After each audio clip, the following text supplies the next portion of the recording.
तो इसमें समाज में क्या वो उद्देश्य जाएगा, वो क्या इसमें आपकी?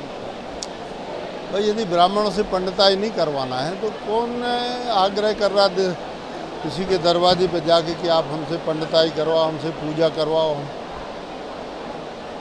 कौन आग्रह कर रहा? मेरे ख्याल से तो शायद ही है देश में कोई ऐसा हो रहा था। ओबीसी इस पर हमलावर है या ब्राह्मणों पर? देखिए, हम बताएं, मेरे विचार से चाहे ओबीसी हो चाहे अन्य वर्ग हो,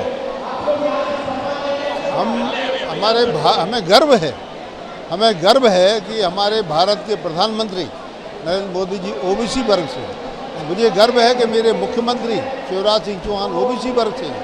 मुझे गर्व है कि भारत के राष्ट्रपति आदिवासी महिला हैं। मुझे गर्व है कि मेरे राज्यपाल आदिवासी, मध्य प्रदेश के राज्यपाल आदिवासी हैं। मुझे गर्व है कि मेरे सांसद ओबीसी से हैं।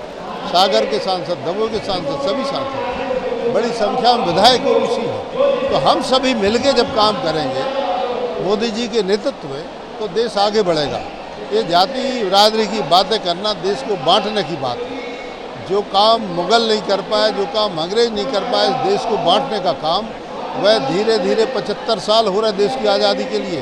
जो चीज़ें ख़त्म हो जाना चाहिए थी, समाप्त हो जाना चाहिए थी, वो चीज़ें अब धीरे धीरे सिर खा रही हैं। और सिर्फ राजनीतिक कारणों से जो कर्महीन होते हैं, जिनके पास उपलब्धि नहीं होती, जिनके पास वैचारिकता नहीं होती, जिनके पास में लोगों को बताने के लिए शिक्षा के क्षेत्र में, चिकित्सा के क्षेत्र में, विकास के क्षेत्र में, निर्माण के क्षेत्र में जिनके पास कुछ नहीं होता, वो कहते हमारी जाति तो ये है, हम तो बहुत है। अरे भाई, मैं कहना चाहता हूँ, भगवान हर व्यक्ति की मर्जी के हिसाब से किसी को जाति में पैदा नहीं कर सकते। यदि मैं ब्राह्मण हो गया हूँ तो मेरा क्या अपराध है?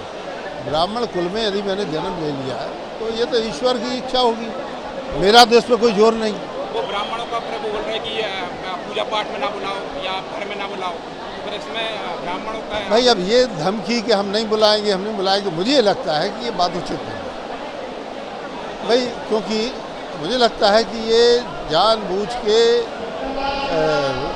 कुछ ऐसे लोगों के द्वारा जो भारत में सामाजिक एकता और राष्ट्रीय एकता नहीं चाहते, उनके द्वारा देश को फाँक